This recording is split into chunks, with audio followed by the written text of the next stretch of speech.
নমস্কার, আমি বন্দনা। আমার কিচেনে আপনাদের সবাইকে স্বাগত জানাই। আবারও এসে হাজির হয়েছি সন্ধ্যাবেলা চায়ের সাথে সার্ভ করার জন্য একটি রেসিপি নিয়ে। আজ আমি তৈরি করব ময়দা ও ডিম দিয়ে একটি রেসিপি।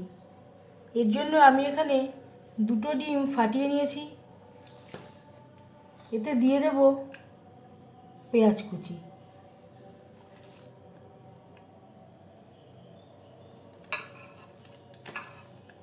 কাঁচা লঙ্কা কুচি,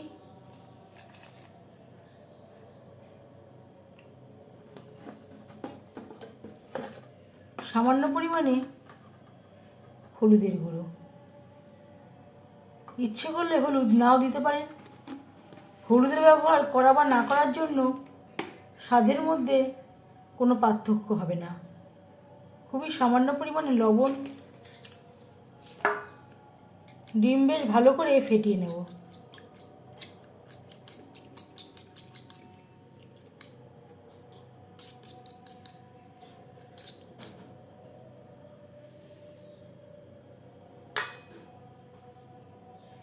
সবার প্রথমে আমি ডিমের অমলেট তৈরি করে নেব।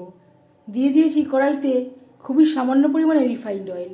এবার দিয়ে দেব ফেটিয়ে রাখা ডিম।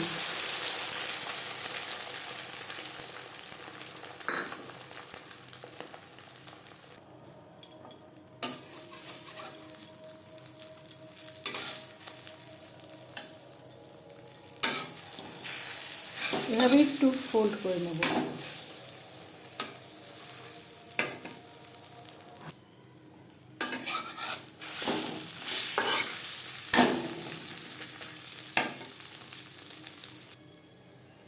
এইভাবে খুন্তির সাহায্যে একটু টুকরো করে নেব।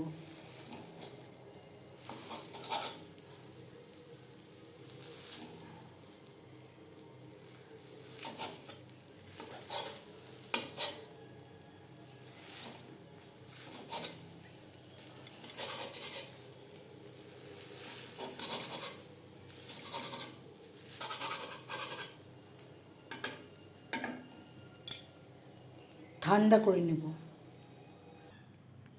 অমলেট ঠান্ডা হতে হতে একটা ব্যাটার আমি তৈরি করে নেব। এখানে নিয়েছি 4 চামচ ময়দা, আর দিয়ে দেব 2 চামচ অ্যারারুট।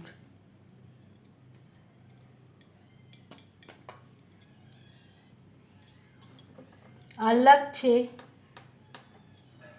খুবই সামান্য পরিমাণে হলুদের গুঁড়ো, স্বাদ মতো লবণ, 1 চামচে 3 ভাগের 1 ভাগ ব্ল্যাক পেপার পাউডার বা গোলমরিচের গুঁড়ো। ঝালের জন্য দিয়ে দেব সামান্য পরিমাণে রেড চিলি পাউডার বা লাল লঙ্কার গুঁড়ো। শুকনো উপকরণ বেশ ভালো করে মিক্সড করে দেব। আর দিয়ে দেব সামান্য পরিমাণে baking soda. Baking soda optional, ইচ্ছে করলে বাদ দিতে পারেন। তবে বেকিং সোডা ব্যবহার করলে এই পকোড়াগুলো খুবই ক্রিস্পি হবে। অল্প অল্প করে জল দিয়ে একটা ব্যাটার আমি তৈরি করব। ব্যাটারটা খুব বেশি পাতলা হবে না, আবার খুব বেশি ঘনও হবে না।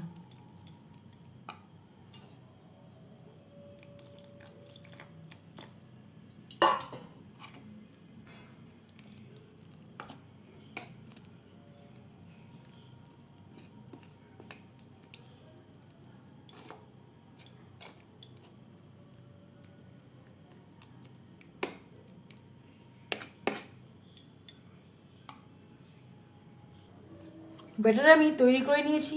এর ঠিক ঘনত্ব এরকম হয়েছে। পকোড়া বা চপ ভাজবার জন্য কড়াইতে বেশ খানিকটা রিফাইন্ড অয়েল আমি গরম করে নিয়েছি।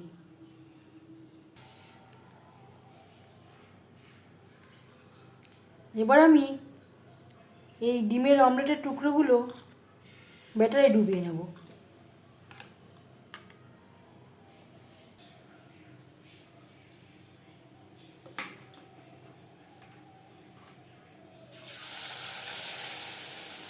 গরম তেলে ছেড়ে দেব।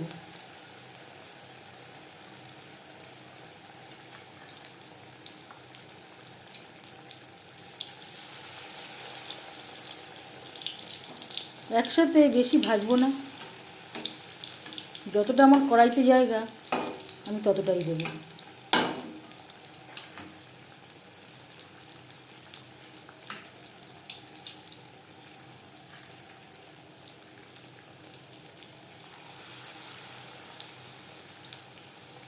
হাই ফ্লেমে তেলটা গরম করে নিয়েছি, পাকোড়াগুলো ভাজবো মিডিয়াম ফ্লেমে।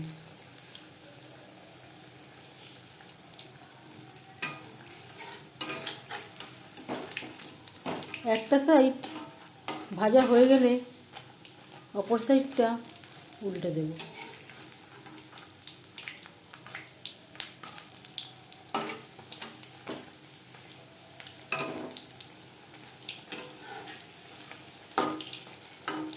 উল্টে পাল্টে ক্রিস্পি করে ভেজে নেব। পাকোড়া ক্রিস্পি করে ভাজা হয়ে গেছে।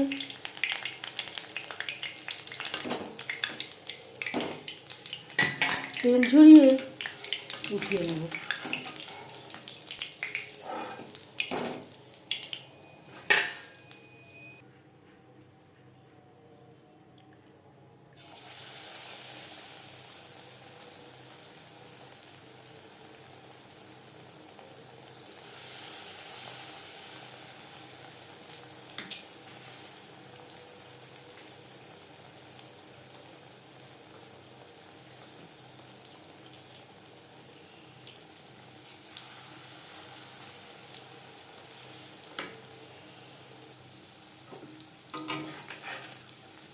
প্রত্যেক ব্যাচের পাকোড়া একইভাবে ভেজে নেব।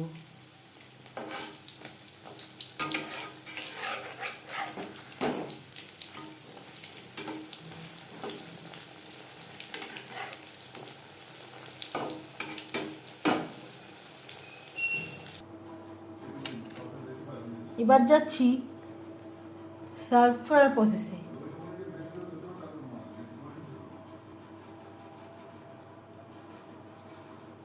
এর সাথে রয়েছে গাজরের চাটনি। আপনারা আপনাদের ইচ্ছে অনুযায়ী যে কোনো চাটনির সাথে সার্ভ করতে পারেন, চায়ের সাথেও সার্ভ করতে পারেন, টমেটো সসের সাথেও সার্ভ করতে পারেন। ডিম আর ময়দার রেসিপিটি কেমন লাগলো অবশ্যই জানাবেন কমেন্টের মাধ্যমে। যদি এই রেসিপিটি ভালো লেগে থাকে লাইক করবেন, শেয়ার করবেন, সাবস্ক্রাইব করবেন আমার চ্যানেলটিকে, বেল আইকনটা ক্লিক করে দেবেন। যখন আমি নতুন ভিডিও আপলোড দেব তার নোটিফিকেশান সবার আগে আপনার কাছে পৌঁছে যাবে। আপনারা সবাই ভালো থাকবেন। এই ভিডিওটি দেখার জন্য ধন্যবাদ।